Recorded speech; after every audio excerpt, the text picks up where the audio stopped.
Buenos días, amigos de Radio Capital 710 AM. Bienvenidos una vez más a su programa Un Minuto con las Artes, la Academia en tu Radio. Esta mañana estaremos acompañándoles con inmenso placer Quickly Studio en la edición, montaje y administración de redes sociales, Jorge Duque en la producción y coordinación de la estación y frente al micrófono Susana Benco, Humberto Ortiz, Rafael Castillo Zapata y Álvaro Mata, todos bajo la dirección de Don Radamés Pepe Lebrón. Bienvenidos, querida audiencia, y bienvenidos, queridos profesores, a nuestra cita semanal con la cultura. Septiembre movido, muchos eventos culturales en puertas y bueno, hoy vamos a conversar con una de esas protagonistas de estos eventos que refiero. Pero antes de adelantarme, saludar a los profesores, cómo los trata la vida, muchachos, Susana, Humberto y Rafa. Hola, ¿cómo están? Bueno, muy contenta de encontrarnos otra vez en esta pantalla. Y bueno, tendremos una conversación sin duda muy fructífera en la mañana de hoy. Sí, sin duda será muy fructífera y rica de sabor. Y estamos, bueno, aquí, trabajando siempre, siempre trabajando, a pesar de todo. No Un queda de placer. otra, no trabajes para que tú veas. Bueno, claro, estamos aquí, menos mal que tenemos trabajo y un trabajo que nos gusta y podemos seguir aquí toda la semana divirtiéndonos juntos con nuestros invitados. Y creo que hoy no va a ser diferente, siempre nos divertimos. Y hoy tenemos a una gran amiga muy querida que si no han visto su trabajo en Jóvenes Confía o en Abra, seguramente la han visto trabajando en El Buscón. Es una artista multifacética que nos va a brindar muchísimas de sus conocimientos y experiencias esta mañana. Así es, muy contentos de recibir esta mañana a Dulce Gómez. Dulce Gómez, bueno, artista visual y librera. Hay que anotar también, Dulce cursó estudios de artes visuales en la Escuela de Artes Cristóbal Rojas, obtuvo la licenciatura en Artes Plásticas, mención pintura en la Universidad Experimental de las Artes y la maestría en Artes Plásticas por la Universidad Central de Venezuela. Desde los inicios de su carrera, Dulce se interesó en trabajar con tres medios: la pintura, el ensamblaje y la instalación. En el año 2009, Dulce Gómez se trasladó a Nueva York gracias a un programa de residencias para artistas que viven fuera de los Estados Unidos, ofrecido por The Bronx Museum en Nueva York. En el año ya 2002 inauguró Bookinist, una librería con sede en el Café Madame Black de las Mercedes, donde ofrece un espacio de encuentro para charlas en torno al arte, la literatura y la filosofía. Bienvenida, Dulce Gómez, a Un Minuto con las Artes. Bueno, muy contenta y complacida y agradecida que me hayan invitado a tener este intercambio por esta vía, no solamente porque así como el formato es que es muy amigable para reunirnos, sobre todo porque conozco a Rafael desde mi adolescencia, a Susana también y a Humberto Ortiz tuve el placer de conocerlo cuando hice mi defensa de tesis en la Universidad Central de Venezuela.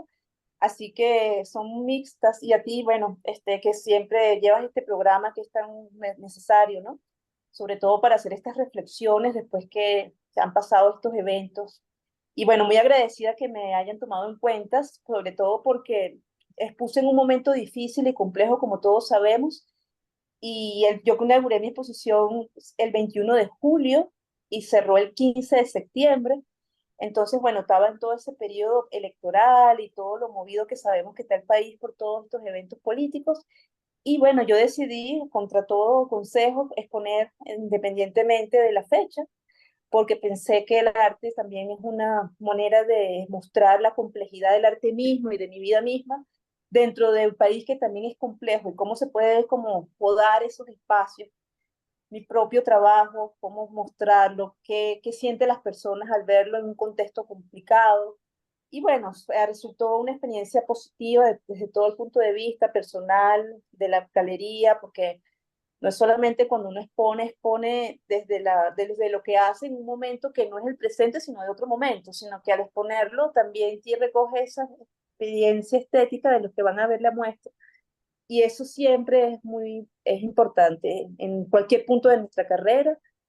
Tanto Rafael sabe como poeta publicar o hacer lo que, sus collage o pinturas recientemente, siempre es un momento necesario mostrarlo para recibir esa otra mirada del otro, que siempre nos da un ángulo que uno no ve.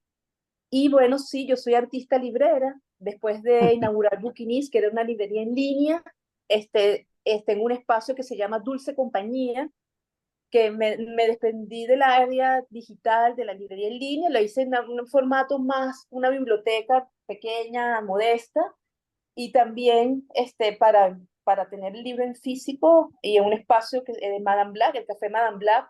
Entonces hice como una curaduría de mis libros para poder tener cada categoría, filosofía, arte, poesía, de todos los temas que me apasionan, compartir también una selección editada en un espacio también muy agradable y bueno, y tener ese intercambio que siempre es bonito, bonito y necesario, ¿no? Con una persona que busca un libro, que está haciendo una investigación, que quiere ubicar un libro, yo se lo facilito y al mismo tiempo intercambio algún comentario de alguna lectura.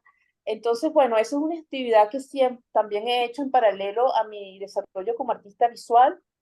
Entonces, bueno, esa conjunción de las artes plásticas y de la literatura se ha dado de una manera bastante natural en mi vida y yo no siento que haya una división entre una disciplina y otra, sino que se complementan. De hecho, cuando estuve en Uruguay, ellos me hicieron en la Fundación FARA, antes de ir, me hicieron 3 entrevistas vía Zoom también, y yo les decía que era artista, librero, y ellos eso les parecía fascinante, porque bueno, entonces ya ahí me pusieron un programa para, aparte de ir a los museos, ir a las librerías, allá en Montevideo, y en Punta del Este también había una gran librería, entonces bueno, digamos que toda esa experiencia que estuve allá, logré también trabajar, y en mi exposición que se llamó Inmersión, mostré esos trabajos que hice en mi residencia y otros que había hecho aquí en Caracas antes de irme.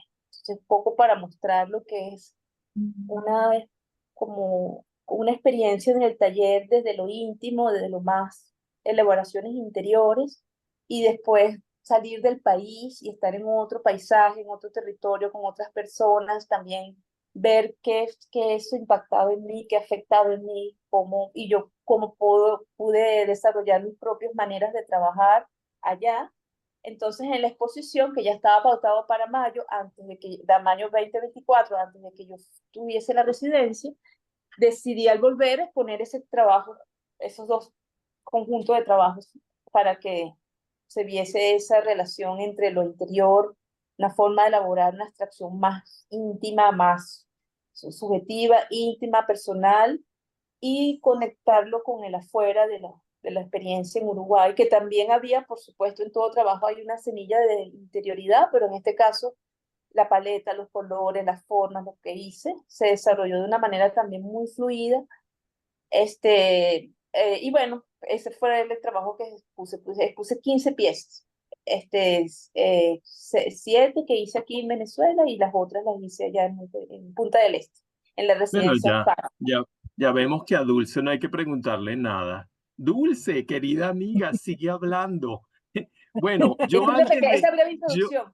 yo antes de que entren mis amigos que tienen preparado un dossier muy interesante de preguntas, quería agregar, antes de comenzar, que no solamente es librera, pintora maravillosa, sino que también es fotógrafa, solamente que no lo ha, digamos, explotado profesionalmente, pero su cuenta de Instagram está llena de hermosas imágenes fotográficas, paisajes. Ella es una paisajista, creo, fundamentalmente, una gran cultora del paisaje, una renovadora de la visión contemporánea del paisaje, y lo hace cotidianamente en sus caminatas por la Caracas muy temprano. Hay unas imágenes bellísimas de rincones, además de Caracas, que se encuentra, qué sé yo, un árbol que rompió una acera, un aviso destruido que está caído. Cualquier cosa puede ser algo atractivo para el ojo de la cámara de Dulce,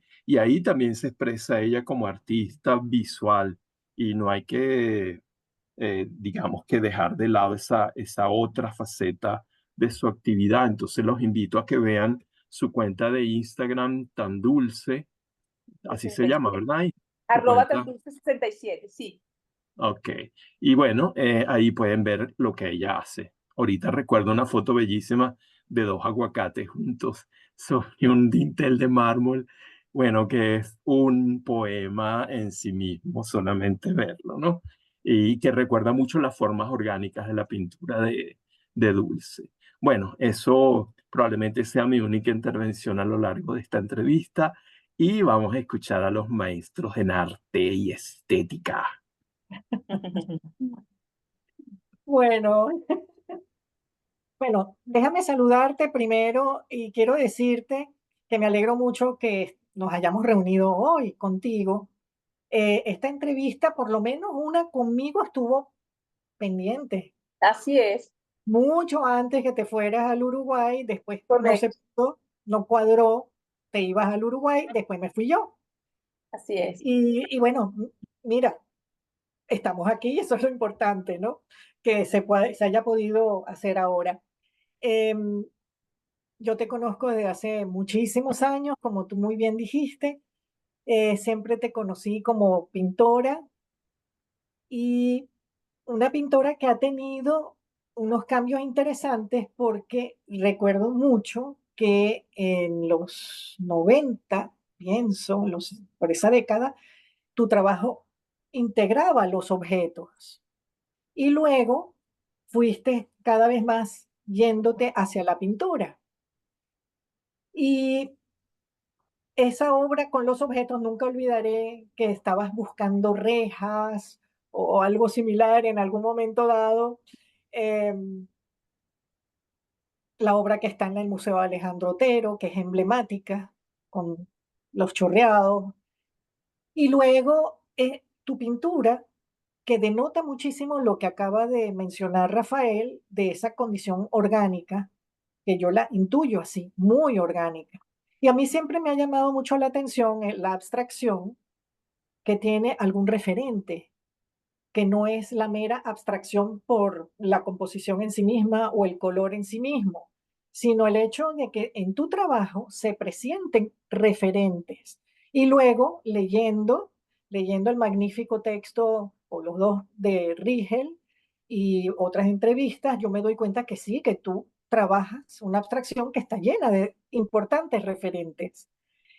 Entonces, bueno, yo podría dividir las dos preguntas en dos partes, pero creo que la parte más hacia la estética y la teoría se la voy a dejar a Humberto. Me voy a ir hacia el paisaje y el color y el espacio. Eh, en, en ese texto de Rigel se habla de una indagación en ese paisaje nuevo, foráneo del Uruguay. Y yo me pregunto, te afecta tanto porque además es una abstracción que sale de ti. No es tanto el exterior hacia la pintura, sino de ti hacia afuera. ¿Hay algún elemento, alguna sensación, algún algo que te indique, bueno, una costa, un mar uruguayo a un mar caribeño? Digamos, dos realidades distintas. ¿Cómo se maneja eso? Bueno, esa sería, digamos, mi pregunta introductoria. Sí, fíjense, yo, eh, como bien dice Rafael, mi inquieto ojo siempre no descansa, ¿no? Y si yo hago un paseo, veo algo, esos aguacates, Rafael, lo tomé en Rosario. Cuando estaba en Uruguay, yo fui a Argentina y tengo una amiga que vive en Rosario y la fui a visitar. Ok. Entonces, en una plaza me pareció el contraste muy fantástico de de un señor vendiendo aguacates y estaba apoyado en una fachada de mármol. Entonces, bueno, esos contrastes me parecían fascinantes, ¿no? Entonces, esa manera, allá en la residencia, cuando llegué, sí me impactó mucho la luz, que es más fuerte que acá, y la división del paisaje en un horizonte prácticamente en dos cuerpos de verde y azul, ¿no? Verde sabes que Uruguay tiene esa condición rural y también urbana, pero sobre todo está el tema del horizonte que está bien limitado. Bueno, cuando no llega al aeropuerto ves como ese gran plano del verde de la tierra y el cielo. Entonces, bueno, eso fue muy bonito porque sí, yo soy una observadora del amanecer. Me gusta mucho ese primer momento de la mañana para pensar, para revolver, para meditar o para contemplar la salida del día, ¿no? Entonces, esa llegada ya también ya me abrió ese horizonte, no solamente a nivel profesional, sino a nivel de experiencia, de que mi trabajo fuese reconocido por esta residencia y además, bueno, lo que me esperaba, ¿no? Era muy emocionante ver la casa donde iba a llegar, el compañero con quien iba a compartir, bueno, toda esa situación. Entonces, lo que me hizo como organizar esta serie de trabajos que puse fue que cuando llegué conseguí 3 trozos de vidrio cerca de donde yo estaba, porque yo estaba viendo el bosquecito que rodea la casa en Punta del Este y justamente hacia un lado, entre un grupo de plantas, estaban 3 vidrios recostados y tenían esa forma, eran 3 formas irregulares, no estaban cortadas perfectas, no eran 3 láminas perfectas, sino estaban rasgadas o rotas. Entonces las rescaté porque ya previamente yo me había preparado para ir allá a Uruguay con algunas referencias. Franco Micucci me hizo un audio de cómo, porque él había ido a Uruguay a dar una charla y me dijo, mira, la arquitectura, hay la presencia importante del vidrio, es una ciudad pequeña, muy dinámica, bueno, me hizo un audio muy bonito, una semblanza. Investigué también que estaba este famoso, dramaturgo Hugo Ulibe, en fin, estuve con amigos buscando referencias, yo la poesía que conocía, etcétera. Entonces, bueno, con ese material y con mi tela y mis pinturas me fui a Uruguay. Entonces, bueno, la luz fue un detonante, Susana, la luz, el espacio de esa casa, que se llama la Casa Neptuna, está diseñada para que los artistas tengan esta residencia por 6 semanas con un compañero, son duplas que se hacen. Está dividida la residencia en tres facetas: verano, en mayo y en septiembre, octubre. Entonces son 6 semanas cada grupo, cada conjunto, que somos 2, en cada etapa de la residencia. Entonces en 2024 yo estuve en verano y mi conjunto de piezas se llama así Verano, porque además conseguí un poema de Ida Vitale que se llama Verano y que dice que tiene algunas referencias, todo es azul, este es muy bello el poema. Entonces, como al principio pues, empecé a leer esos para conocer del paisaje desde la poesía, pude trabajar todas estas piezas de una manera trabajaba todos los días, salía a una visita, había un museo, volvía a trabajar de día, de noche, durante las 6 semanas. Entonces, bueno, fue chévere porque digamos que pude como en ese tiempo, pude como condensar todo lo que yo había hecho de una manera menos concentrada, digámoslo así, más distendida en el tiempo. O sea, yo no trabajo todos los días, yo trabajo sesiones, una sesión trabajo mucho 2 días, después de un tiempo no trabajo, o sea, digamos en el oficio, ¿no? En pintar, sino que hago otra cosa, ¿no? Otra actividad. Entonces, bueno, eso como era, tampoco yo exigía un proyecto, yo decidí que quería ir a pintar y fue grato porque cerca de la casa estaba el océano Atlántico, tenía la playa, tenía el bosque, tenía las visitas después a Montevideo, la ciudad. Entonces, bueno, todo eso fueron muchos estímulos. Y comenzar con esos trozos de vidrio me dio como un agarre de lo que yo suelo hacer, una herramienta de anclaje a lo que yo iba a desarrollar después. Además tenía la imagen muy bonita del tema del vidrio, que ciertamente es un material que se usa porque hay vistas, ¿no? Hacia la playa, como es una ciudad turística y con el océano Atlántico hacia donde yo me quedé, que es Punta del Este, estaba esa presencia de verdad muy marcada de este elemento constructivo. Entonces me pareció excelente usar, no, bueno, usar eso que yo suelo hacer de crear mis propios motivos por lo que voy viendo, los hallazgos que voy encontrando. Yo voy siempre creando mis materias, mis objetos, motivos para pintar. Entonces, bueno, eso fue interesante realmente porque en ese periodo de tiempo pude desarrollar estas pinturas, exponerlas allá a las personas que iban a visitar, después traérmelas y completar ese circuito, digamos, exponiéndolas aquí en Caracas. me encanta que hayas hablado de luz, pero al mismo tiempo el tema del espacio y la inmersión, el concepto de inmersión, a mí me parece muy interesante, porque justamente es parte de todo esto que tú acabas de explicar y cómo el entrar a fondo en una interioridad que a la vez se vuelve luz. Es un poco la metáfora que puedo sacar de lo que has dicho, ¿no? Sí, sí, claro, la luz que, bueno, son zonas oscuras de uno, ¿no? También que van saliendo, también porque, como le decía al principio, fue una experiencia inédita en todo sentido. No conocía a las personas, no conocía el lugar, no conocía dónde iba a llegar, no. Entonces, bueno,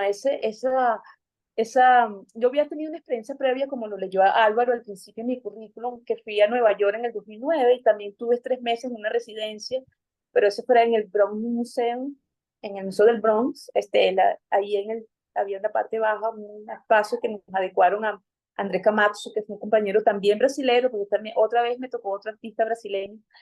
Y bueno, entonces ahí compartimos, desarrollé también piezas, también hice una pieza de 2 formas que me encontré saliendo del apartamento donde me estaban quedando, que eran dos trozos de madera que terminaban como en unos semicírculos.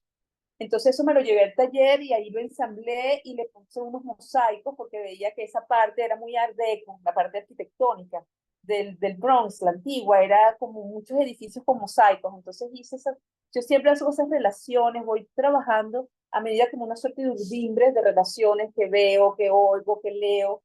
Por eso que a veces es tan cambiante mi trabajo, que siempre he recibido como la persona dice, oye, no sé, voy a exponer y muchas personas piensan, oye, esto es nuevo, por dónde viene, porque viene de eso, viene de un momento dado que yo tengo diferentes referentes, diferentes maneras de ver mi trabajo a través de diferentes interfaces, digámoslo así, bien sea la lectura, bien sea ver algo que una imagen, una luz, una música, cualquier cosa puede hacer que una palabra, con una palabra yo puedo comenzar ya a armar una frase, un concepto plástico. Bueno, Encuentros y hablando contigo. de música, vamos a hacer nuestra pausa musical de la mañana de hoy y también los compromisos comerciales de la emisora. Vamos a escuchar esta canción que nos sugirió Dulce para nuestro programa con Dan Saints and Friends All Around the Kitchen. Escuchémosla, los compromisos comerciales de la emisora y continuamos nuestra conversación con Dulce Gómez. Ya regresamos.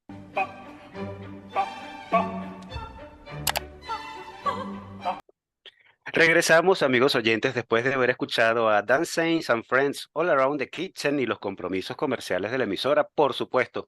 Y continuamos con nuestra conversa con Dulce Gómez. Humberto, ¿qué tienes para nuestra amiga? Mm. Hola Dulce, es un placer de verdad tenerte aquí en el programa con nosotros. Nos conocimos, como bien dijiste antes, yo fui jurado de un trabajo tuyo y no nos vimos más, o sea, nos conocimos esa vez y poco a poco nos hemos tratado. Sin embargo, claro que yo he seguido tu trabajo y hay algo que me parece muy rico en tu trabajo y con lo que estabas explicando antes, hablando con Susana, creo que se me aclaró que es tu manera de acercarte a la pintura, al trabajo de la pintura, desde tus perspectivas mismas, de tus referencias mismas, y siempre y siempre me parece que trabajas relaciones que vas formando tú sin mucha pretensión de saber qué son, sino que las vas formando en el acto mismo de la creación. Es la sensación que tengo, ¿no? Que el acto de crear se te hace como el momento fundamental para tu elaboración como artista. Es decir, que como que vas como intuyendo relaciones o referencias y el momento de actuar es cuando se cuadra lo que se tenga que cuadrar. Y eso, claro, por supuesto, ahí es donde tocas tú eso que tú misma llamas la abstracción íntima, creo que le llamas así. Sí, una estación orgánica y Orgánica, la abstracción orgánica. Yo sé que nada íntima, era orgánico. Íntimo fue la palabra que usó Susana, que estaban tocando la intimidad. Y esa abstracción orgánica es básicamente expresión de una intimidad tuya muy clara. Claro, a mí lo que me parece interesantísimo es que el acto de crear es realmente orgánico, realmente vivo, el momento del presente mismo del acto creador, pero ese está cargadísimo de referencias intelectuales. ¿no? Está cargadísimo de referencias intelectuales. Y no sé, a mí lo que me parece muy rico y me gustaría como indagar más es cómo elaboras esas referencias, las descubres. Estoy metiéndome en la intimidad tuya, yo lo sé, pero desde los afectos, o te planteas un tema y tratas de desarrollar ese tema, o voy a trabajar ahora el color rojo y el color azul, o no sé, cómo juegas tú con esas referencias para después ponerte a trabajar. O sencillamente llegas al momento del trabajo con toda esa referencia ahí y te lanzas a ver cómo improvisar desde ahí. Te lo pregunto por la improvisación. Es tan improvisado todo tu trabajo creador. Como actor me interesa mucho la improvisación, por eso te pregunto esto.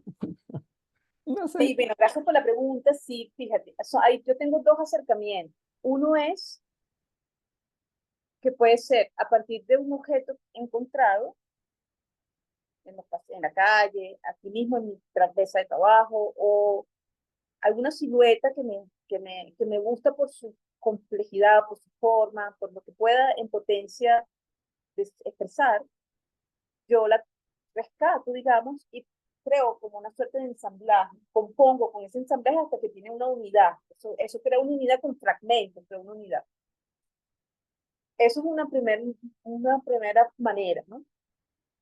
Otra forma es con una imagen, sea de un paisaje o también sea de un paisaje de mi propia casa o de una, ¿cómo se dice? De una sensación más abstracto, ¿no? Una sensación que me produce esa vista de algo, de un paisaje, de un escenario, Una una sensación, sensación una con sensación. todo lo difícil que es hablar de la sensación.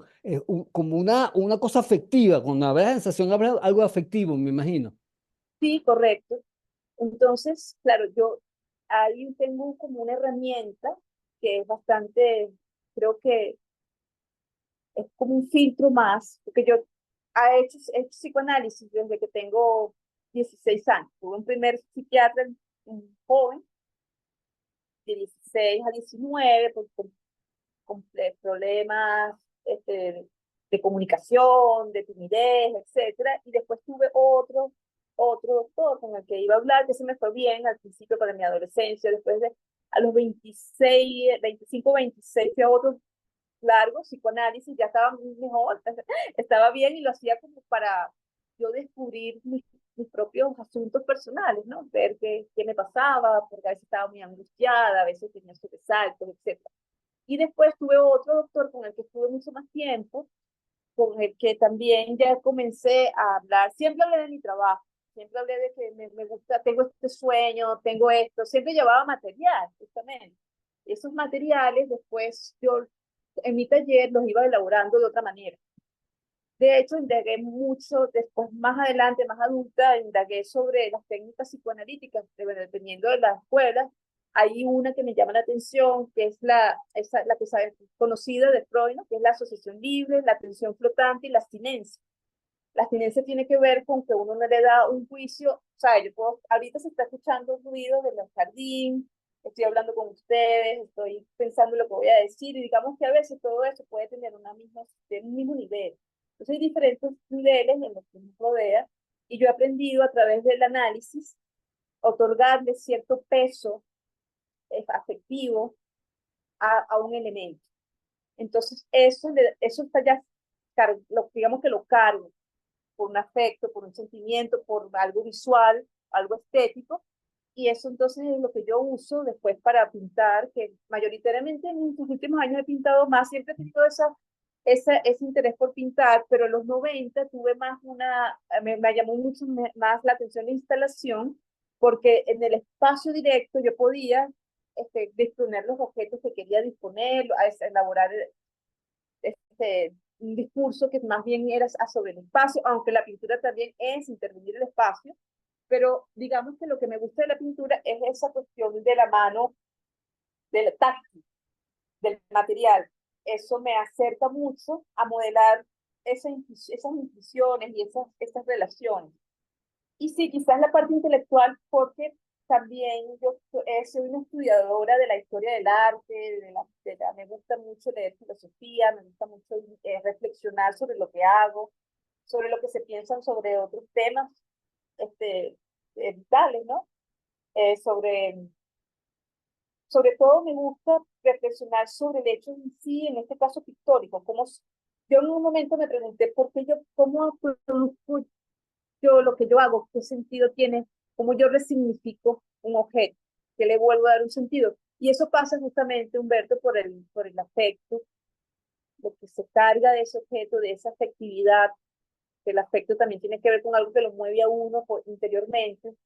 Y ya, como he dicho al principio, eso puede ser que me mueva a nivel estético, a nivel visual o a nivel de una emoción que me denota eso.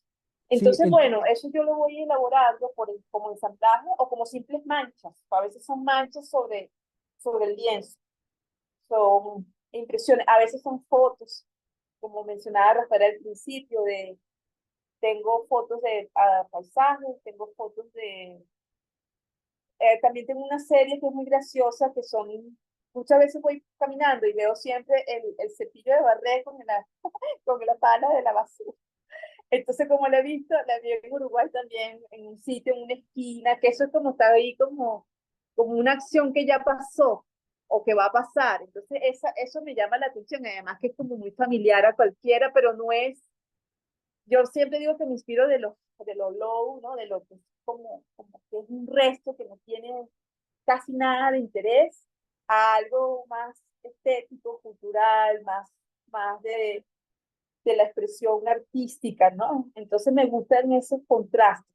Y he conseguido muchos sitios diversos, la pala con la escoba. Entonces, bueno, simplemente le tomo. Y eso me sirve como una foto, ¿no? No me interesa, sino como un momento allí de que voy en mi día, me consigo otra vez con eso. Bueno, eso comenzó justamente tomando una, que me gustó cómo estaban dispuestos los tres elementos, la composición que hacían en el espacio. Pero después cuando empecé a ver otro y otro y otro, fui haciendo mi colección. claro, claro. Sí, exacto. Entonces, lo que me parece interesante aquí es que tú no eres un artista que te ocupas o te preocupas por armar un estilo y una visión particularizada No, como artista, sino que más bien estás como jugando, bailando, tocando además muchísimas referencias muy pluralmente, muy abiertamente, hacia el infinito casi, ¿no? Un poco como esa idea del infinito que está tan de moda ahora, como buscando esa infinitud inmensa que parece no abarcarse nunca, ¿no? No hay una visión cerrada que busca una perspectiva, sino que te abres y te abres y te abres y te sigues abriendo a lo que va pasando, a lo que va pasando. Es la sensación que tengo, no sé si... sí, bueno, es que también este, la atención, digamos, lo que alguna elemento, algún objeto, alguna imagen, que es la que yo voy a utilizar después para dar, o ese ánimo, ¿no? Ese ánimo que es tan abstracto, porque son como fuerzas, como energías de aquí. Ajá. Comentario. Sí, el infinito tiene también que ver porque no hay como un comienzo ni un fin, ¿no? No hay como, ¿cómo se dice? Dónde comienza y dónde termina. O sea, comienzo mi trabajo en algo que yo veo que tiene una composición, que yo compongo visualmente. Cuando hago el ensamblaje, hago otra reformulación. Y cuando pinto, hago otro ajuste. Entonces son como varios ajustes a nivel formal, pues, de composición, de color, de mancha, de estructura, de visibilidad, eso lo que hace es que va abstrayendo más, porque no, ya lo que comenzó como algo que era reconocible fue cambiando, porque si yo no digo que eso que puse son vidrios, o sea, nadie sabe dónde qué se produce, y no tendría por qué decirlo, lo digo porque a lo largo ya de mi trayectoria, aquí tengo una pecera A donde ver. tengo todos los objetos Ah, mira, ok. que se ven En esta pecera tengo todos estos objetos que he mandado a hacer o que he encontrado, los he ido acumulando allí, que me han servido de tema, porque hablando de inmersión, también es una inmersión para conocerme, no solamente mi propio,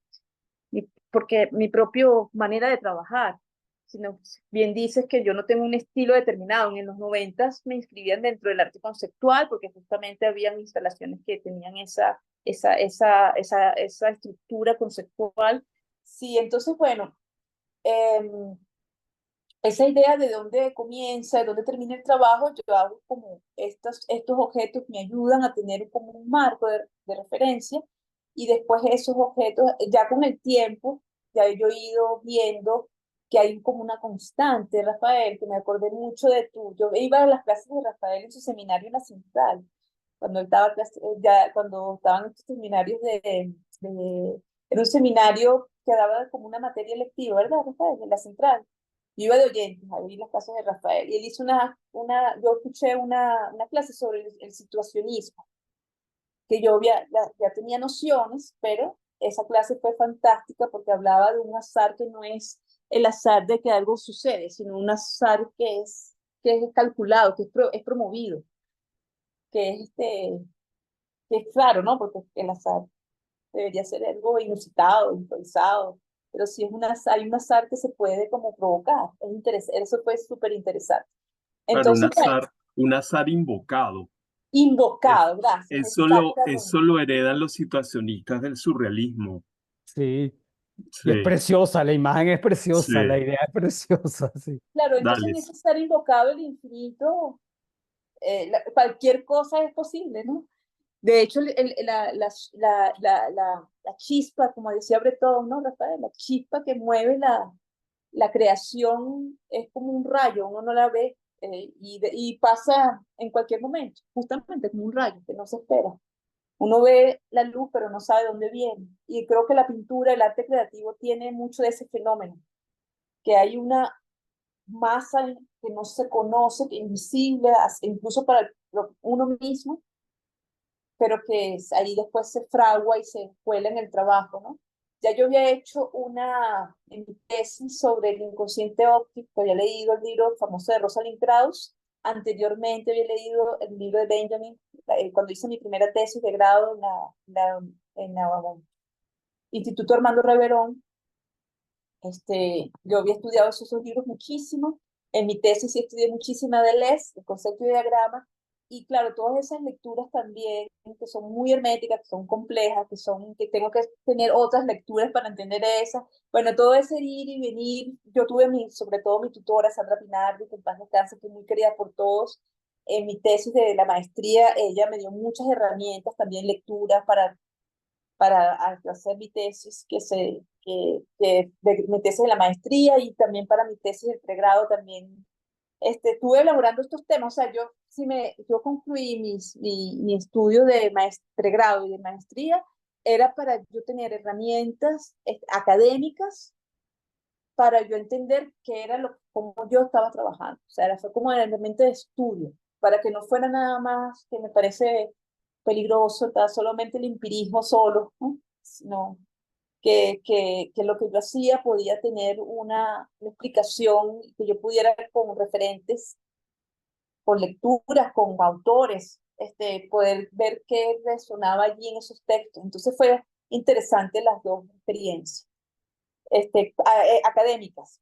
Porque Precioso. no, y bueno, y fue curioso porque en esos tiempos académicos que eran de muchas largas lecturas de filosofía o de historia o de ensayos, yo producía muy poca, no pintaba, no hacía mucho trabajo plástico. Dale. Me quedaba pensando. Me parece muy bien que hayas hecho eso, me parece precioso esa historia, Dulce. Me parece muy linda, muy bella, muy rica. Gracias, sí, gracias. No, no, en serio. Eso No fue, sé. sí, fue un desafío porque meterme sabes que nosotros aquí en Venezuela la educación artística siempre ha cojeado porque en el bachillerato se veía hasta ciertos autores, no era muy variada. Después en la universidad yo estudié en la Escuela Cristóbal Rojas, que fue excelente, pero digamos que esos son como momentos en que es muy bien, pero de repente no hay suficientes como profundización de los mismos temas, ¿no? Entonces, bueno, yo por mi lado siempre he complementado por mi propia curiosidad literaria y de muchos temas que son de mi interés. En una época leí mucho sobre neurociencia, entonces, bueno, todo eso creo que también me ha formado como un background que Claro. es más, no es cerrado sobre el circuito del arte, sino son otras disciplinas que me llaman la atención. Entonces, bueno, y del tenis incluso, que a mí me gustó ver el tenis. Todo el tema, yo siempre sigo el tenis, entonces yo imagino que en la cancha de tenis como una acción, que el que saca es como una pincelada, que el que devuelve, que hace un drop shot es como una improvisación. Entonces hago siempre como analogías de algo que no tiene nada que ver, y hago como unas analogías como es el acto creativo de pintar. Entonces voy consiguiendo, son ejercicios mentales para yo disfrutar también y ver siempre desde otro ángulo lo que hago. Creo que eso es lo que le da cierta como particularidad a mi trabajo, que no, a veces no se parece mucho entre sí, pero tampoco se parece a otros artistas, no se parece, no tiene como mucha conexión con otras cosas. Creo que eso le da esa autenticidad. Ah, me encanta. Bueno, sí, háblanos un poquito de esa pasión por los libros y lo que ha sido para ti esta nueva actividad paralela que me atrae mucho. Estoy por visitar tu espacio en Madame Black y bueno, háblanos un poquito de esa experiencia paralela también, que supongo que tiene que ver un poco con un hecho material de la experiencia de los artistas, que es que los artistas trabajan mucho y no venden y tienen que buscarse alternativas para sobrevivir. Y quizás, bueno, tú agarraste una alternativa que tampoco es que es tan rentable el trabajo con los libros. Es decir, que, bueno, tu espíritu se muestra aquí que eres una persona que eres un poco nefelibata, un poco muchacha juguetona, bueno, un artista a fin de cuentas, como uno se imagina que es un artista, solamente que tienes el peso de ese interés por la filosofía y la teoría, que no es común verlo en los artistas, ¿verdad? Y bueno, eso parece un plus en tu caso. Lo que pasa es que los que vemos tu pintura, tus bellas pinturas de inmersión, verano, por ejemplo, vemos una espontaneidad y una soltura que nadie sospecha que debajo de eso esté la teoría del diagrama de Deleuze, ni muchísimo menos. Es decir, que ya hay una transformación extraordinaria de toda esa densidad teórica que me encanta que la tengas, pero que a la hora de pintar eso no es una perturbación y en tus trabajos hay lo que es una libertad y un gozo del color, como dijo Susana, de la pincelada misma. Esos paisajes uruguayos son realmente extraordinarios. Pero como yo también soy artista y también soy pobre, no puedo comprarme ninguna de esas maravillas, aunque quisiera tener por lo menos 3 en mi casa. En cualquier caso, no era eso de lo que yo quería que habláramos, sino de tu trabajo con los libros. Sí, fíjense, mi trabajo con los libros claro, es de larga data, ¿no?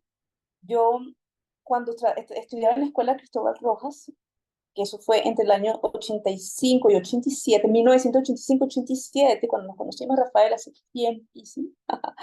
Yo estudiaba en la escuela de artes Cristóbal Rojas y con el profesor Neo Ferrario, que me daba clase de diseño, yo siempre iba a estudiar a la Biblioteca de Museo de Arte Contemporáneo.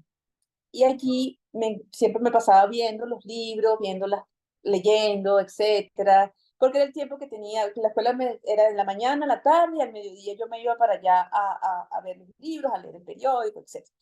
Entonces con Nedo, yo le dije, cónchale, que quisiera tener un trabajo, porque yo vivía en mi casa, yo tenía 17 años, salí de la escuela de 17 años. Yo me inscribí en la escuela de Cristóbal Rojas para terminar mi bachillerato en artes. Entonces, Nedo Ferrario, yo le dije, cónchale, que me gustaría trabajar en la biblioteca para tener un ingreso y yo, porque ya yo me quería ir de mi casa para yo tener mi taller, ya yo tenía la idea de que tenía que tener un taller, un taller para trabajar, para estar sola, para estar, no quería, ya yo sentía que tenía que tener un espacio que no era mi casa. Y eso que menos, mis padres amorosísimos, etcétera, pero yo quería ir. De hecho, me fui y después me alquilé un espacio entonces en la Florida, conseguí el trabajo, Nedo me recomendó y me puse a trabajar en la Biblioteca del Museo de Arte Contemporáneo.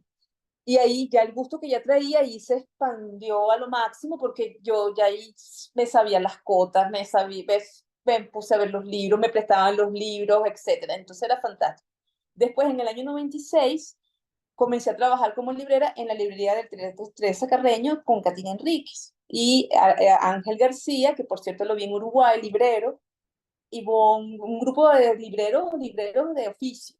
Y allí fue fantástico también, porque estaba en las funciones del Teatro Teresa Carreño, iba al teatro, iba al rajatabla, etc. Ya me había mudado a un estudio solo en la Florida, y tenía un apartamentico que ese era mi taller, y allí hice mis primeras pinturas hasta el presente. Yo después me fui mudando, y sí tenía un trabajo alternativo porque yo siempre quise tener independencia, de que mi trabajo se apartara del circuito de las galerías, del circuito comercial, del circuito del arte. O sea, yo quería exponer, por supuesto, pero no quería que todo dependiera de ese ingreso, porque no era confiable. Entonces, y siempre he tenido un trabajo que no es mi trabajo, o sea, mi trabajo principal es mi trabajo de arte, pero yo siempre he tenido un trabajo alterno, he sido profesora, pero siempre he vendido mis piezas de tanto en tanto, y eso me da como una base, y después siempre tengo otro trabajo. Y el trabajo que escogí fue el trabajo de librera. Después trabajé en el Buscón muchos años, casi 9 años, entre el 14 y el 23. Y después decidí que yo quería hacer mi propia librería. Muy modesta, porque ya tenía como una cantidad de libros suficiente, ya sabía cómo era la... Bueno, para ser librero lo que necesitas es leer. Lo que tú necesitas es leer. Entonces, bueno, tuve estos amigos en Madame Black que me dijeron: Dulce, pues sí, vente para acá, trae y ellos, bueno, muy buena, también ahí está el afecto, ¿ves? El afecto de ese recibimiento, del apoyo, de vente para acá, es ganar, ganar, aquí hay café, estás allí, lees. Entonces, bueno, ha sido una experiencia súper chévere, porque yo armo mi horario, y a veces me piden libros, como les decía al principio, yo los busco, yo tengo mi propia biblioteca, entonces como que igual adentro y afuera, a veces mis libros los pongo allí, a veces adquiero unos libros que veo y compro para leer, y después que los leo los pongo a la venta. Entonces, bueno, ahí ese intercambio. Allá en Uruguay compré varios libros que no los conseguí acá, y bueno. Entonces, bueno, esa experiencia, digamos, también, Rafael y todos, a Susana, Álvaro y Humberto, también es porque el trabajo de taller a veces es muy aislado, ¿no? Es muy denso también pensar. Entonces, necesito una actividad fuera de casa para poder socializar, para poder tomar otro aire, salir de casa, porque mi tendencia siempre es estar un poco más quieta, siempre. Entonces, ese me ayuda como a tener un ingreso y además tener movimiento. También ahorita le estoy haciendo un registro a un amigo que me pidió para su biblioteca, que le hiciera un inventario, y bueno, tiene una biblioteca fantástica, y él necesitaba a alguien de confianza, que estuviera en casa, que fuera allá. Y bueno, entonces tengo esas dos maneras a través de los libros. Entonces es como que todo al mismo tiempo es la misma cosa, porque a través del conocimiento mi trabajo se crece, yo también, y a través de un oficio otro se tiene un beneficio, y a través de un libro que yo le recomiendo a algo también hay un intercambio. Entonces digamos que todo viene siendo un poco de lo mismo. Una vez alguien me dijo, cuando yo puse en la Hacienda de la Trinidad, una persona me dijo: Dulce, pero tú no pintas, tú estás aquí, tú eres artista, eso es otro mundo. Yo le digo: no, es un solo mundo, es uno solo, no son dos mundos, es uno. Sí, porque bueno, son maneras de los formatos, ¿no? De las disciplinas, que al final del día, en mi caso es una sola actividad. Yo no lo veo, yo no me siento escindida, ni cuando he dado clases, porque al estar en contacto con los estudiantes uno aprende mucho, todos son profesores, así que sabemos que eso es muy rico. Y también a la hora de hacer una lectura y recomendarla también es muy interesante, ¿no? Lo que la otra persona opina del libro que uno está comentando. Entonces eso siempre me encanta. Y Bueno, además, y si de libros vamos, Dulce, voy a meter aquí una cuñita. Vamos a hablar de Arte Contemporáneo de Venezuela, volumen 1, 2006, publicado en este año, que compiló la obra de 27 protagonistas del arte contemporáneo emergente en la década de los 90 y los 2000, el siglo XXI, perdón, en Venezuela. La selección estuvo a cargo de Francisco Villanueva, Kiko, a quien entrevistamos, que también es el editor, pero fundamentalmente de Dulce Gómez. Bueno, el año pasado apareció el segundo volumen que dio bastante de qué hablar, ¿no? Y es que toda selección suele herir susceptibilidades, pues no todos pueden estar incluidos. Para algo es una selección, una antología. Bueno, a propósito de esto, hablemos de aquel volumen de 2006, donde tuviste una labor protagónica. ¿Cómo definieron esos criterios de selección? ¿Cuáles prevalecieron? ¿Qué tantos nombres quedaron por fuera? ¿Cómo fue ese proceso ya no de lectora de un libro, sino de hacedora de un libro? sí, sí, gracias por la pregunta también, porque eso fue un momento muy mágico, porque Francisco Villanueva, en el año 2003, él en una reunión en su casa, en ese entonces estaba casado con una artista amiga, Mariana Unimov, y en una reunión en su casa, él me dijo, Dulce, tengo esta idea de desarrollar un libro de arte contemporáneo venezolano, porque en París veo que ahí eso se estila, hacer reuniones, compilaciones, etcétera, en las librerías, y veo que aquí no hay eso, no sé, hay como un vacío allí, quisiera, ¿tú te atreves? Y digo, sí, claro. Le dije, sí, sí, me parece que sí, eso es una tarea pendiente de muchos artistas que necesitan sus monografías pues lo que hay son los catálogos que se producían antes, las instituciones, la galería, los museos, etcétera.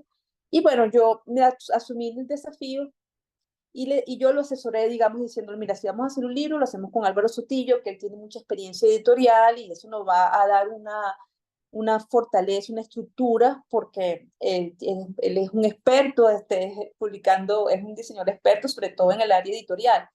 Entonces, bueno, fuimos armando en su oficina, él tenía una oficina en el edificio, en un edificio que es en Bellomonte, donde está ubicada la Fundación Gego, ahorita no recuerdo el nombre, y allí en la oficina número 1, armamos la mesa, hicimos las entrevistas y lo que se hizo fue que yo sugerimos una primera lista de artistas como de los 90 contemporáneos míos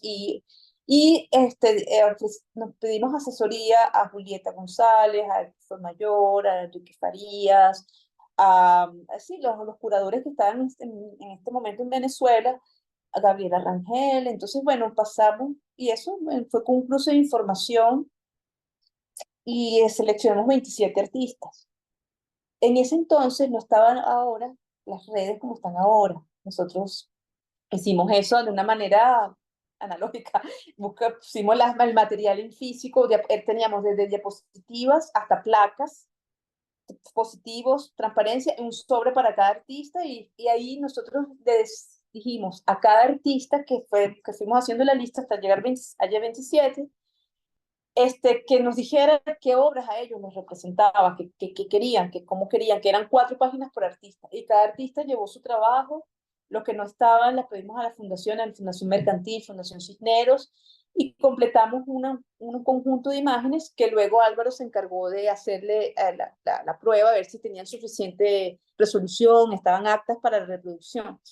Entonces, bueno, Rafael Castillo, nosotros quisimos que un texto lo hiciera Julieta González, porque conocía a muchos de estos artistas, y el otro lo hizo un amigo, Juan Carlos Ledesma, es muy amigo mío, y él estudió en Colombia, y él ha estado mucho tiempo fuera, y yo pensé que podía tener una mirada siendo venezolano, sobre su ensayo, ¿no? Y también le dije a Rafael Castillo, porque él siempre, yo lo veía viendo las exposiciones, muy activo, dando clases, y también quise que él tuviese como una voz dentro de esa publicación. Y él habló sobre el libro y cómo era la relación, justamente sobre el propio libro, que eso fue muy interesante. Entonces, bueno, sí hubo personas que pensaban que no estaban artistas, pero nosotros explicamos que también iba a haber una publicación posterior, porque Francisco tiene la idea de hacer un trick, o sea, que será como el primero donde yo participé como editora, que estaban artistas justamente de los 90, o del cambio de los 80, finales de los 80 a los 90, activos, todos que hicieron sobre en Venezuela, a excepción de Arturo Herrera y Carla Rocha. Y el segundo lo hizo con Sagrario Berti, a Elsa Sánchez, y tengo entendido que también lo dieron a otras personas para que... Se me está acabando la batería. Que bueno, que discutieran, y sí, exactamente, hubo esa polémica, pero creo que sobre todo porque las redes se presta para toda esa discusión y toda esa... De hecho, hay 2 libros de arte contemporáneo de esa manera, el uno de los dos, y los dos fueron publicados por Francisco Villanueva Editores con un lapso de 20 años. Así que bueno, algo denota eso también, me parece.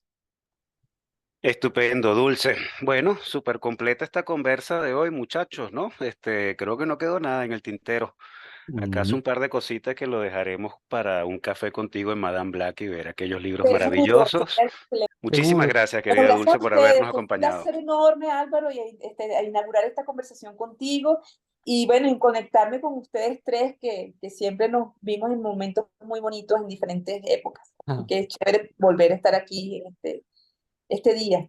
un beso, abrazo, Dulce. Igual, un Gracias, abrazo. gracias, Chévere, gracias a gracias. ti. Gracias. También desde aquí un abrazo. Nos Un vemos en abrazo. Madame Black. Así es. Chao. Buenísimo.